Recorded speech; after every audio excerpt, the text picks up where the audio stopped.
Depression അഥവാ വിഷാദ രോഗത്തിന് മെഡിസിൻ സ്റ്റാർട്ട് ചെയ്തു കഴിഞ്ഞാൽ നിർത്താൻ സാധിക്കുമോ? നമ്മൾ സാധാരണയായി കേട്ടുവരുന്ന ഒരു ചോദ്യമാണ് ഇത്. നമുക്കറിയാം, നമ്മളിൽ പലരും രോഗലക്ഷണങ്ങൾ കാണിക്കുമ്പോഴോ അല്ലെങ്കിൽ രോഗം തീവ്രമായി ഒരു ആത്മഹത്യാ പ്രവണതയിലേക്ക് എത്തുമ്പോൾ പോലും രോഗത്തിന് ചികിത്സ തേടാൻ മടിക്കുന്നവരാണ്. ഇതിൻ്റെ ഒരു പ്രധാന കാരണം വിഷാദ രോഗം അഥവാ ഡിപ്രഷനെ കുറിച്ചിട്ടുള്ള തെറ്റിദ്ധാരണയും അതിൻ്റെ ചികിത്സാ രീതിയെക്കുറിച്ചിട്ടുള്ള അറിവില്ലായ്മയുമാണ്. ഡിപ്രഷൻ അഥവാ വിഷാദ രോഗം വരുന്നത് നമ്മുടെ തലച്ചോറിലെ ചില ന്യൂറോ കെമിക്കലുകളുടെ അസന്തുലിതാവസ്ഥ കൊണ്ടാണ്. നമ്മൾ മരുന്ന് ചികിത്സയിലൂടെ ലഭ്യമാക്കുന്നത് ഈ രാസപദാർത്ഥങ്ങളുടെ അളവ് ക്രമീകരിക്കുക എന്നുള്ളതാണ്.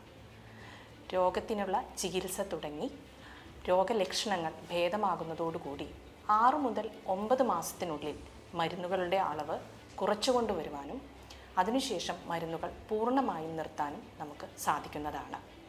നിങ്ങൾ ഓർക്കുക, ചികിത്സ വൈകിക്കുന്നത് വഴി നിങ്ങൾ നഷ്ടപ്പെടുത്തുന്ന ഓരോ നിമിഷവും നഷ്ടമാക്കുന്നത് നിങ്ങളുടെ ജീവിതത്തിലെ സന്തോഷത്തെ തന്നെയാണ്.